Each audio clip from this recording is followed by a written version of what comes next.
Well, what I can tell you for sure is that our political relationship with the United States became very bad to its deepest point ever under the former administration.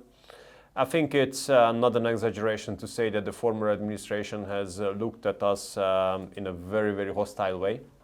They have implemented measures against Hungary which were not fair, especially if we speak about allies, you know. We have been almost pushed out from the ESTA system.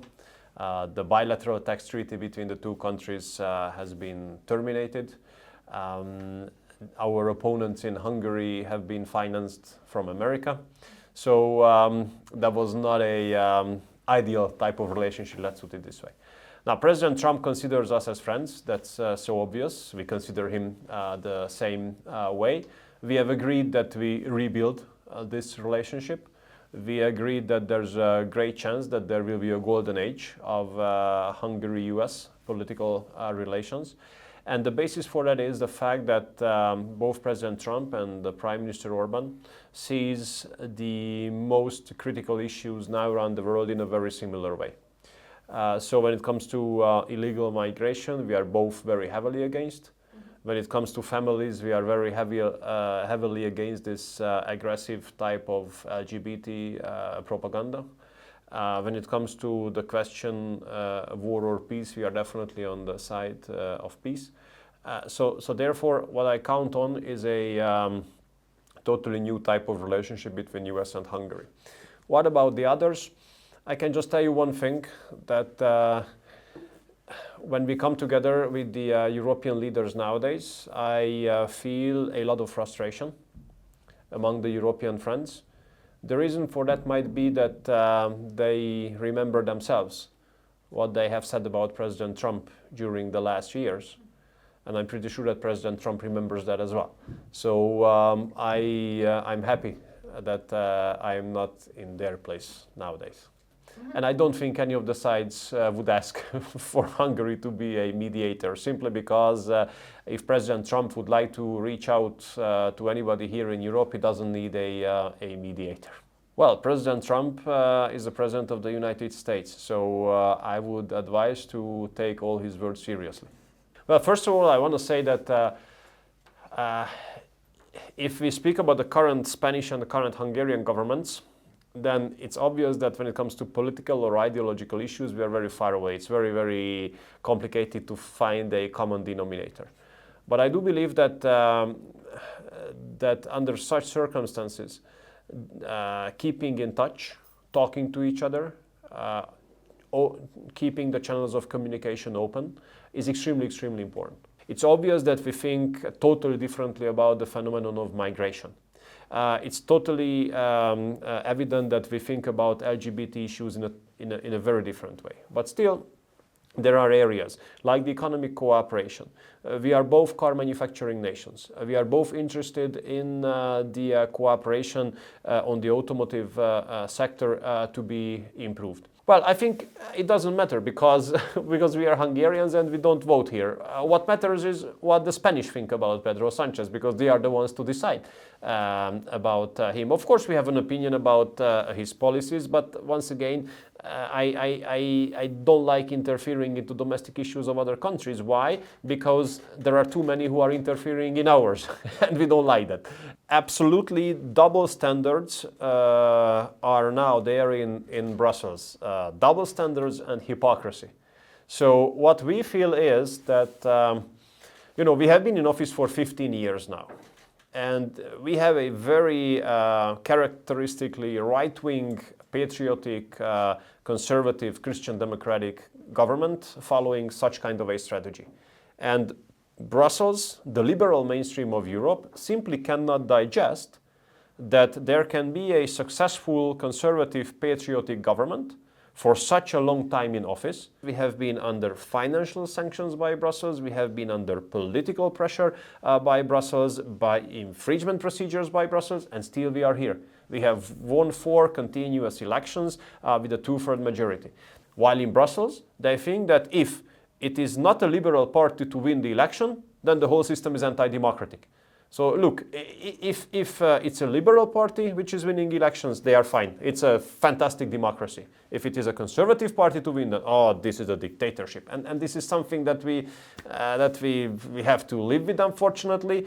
Well, I think Spain is a fantastic country. No one doubts that. Politics is a different issue. So I mean, it doesn't matter that what your government does is not in line with my political taste. Why should it influence my opinion about your country?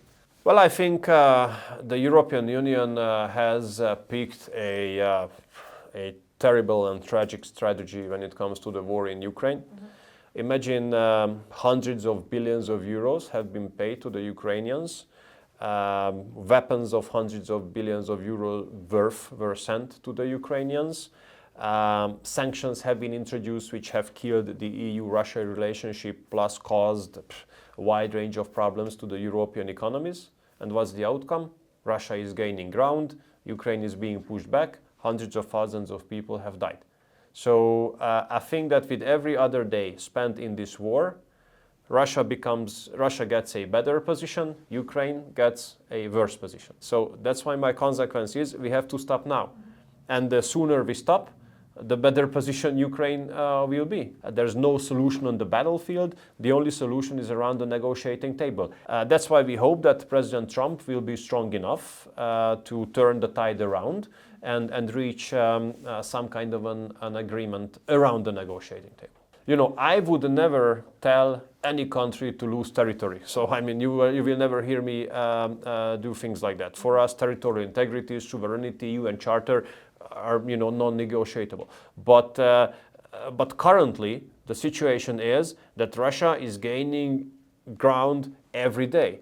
So, what I understand that Ukraine is losing ground every day. So I think it would be their interest as well to stop and then start to negotiate.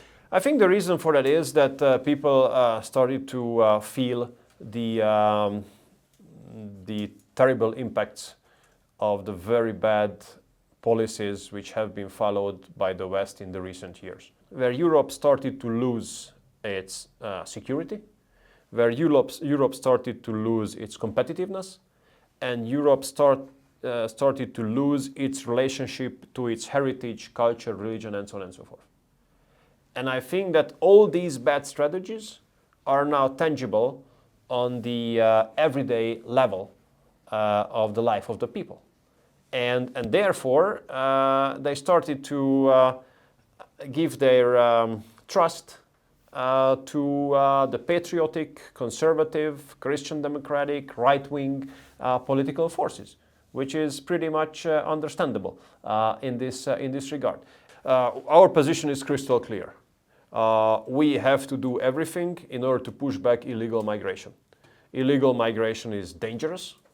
Illegal migration brings a huge threat on security, on cohesion of the society. So we don't accept any kind of pressure on us to allow illegal migration even just a bit. No, nothing. We have built a fence at our border, which is the external border of both the European Union and the Schengen area. We have deployed army, we have deployed border guards, we have deployed police there. And we have kept out more than 500,000 illegal migrants in the recent years who wanted to break in. First of all, we want to get rid of the plan from Brussels, which aims at establishing a superstate.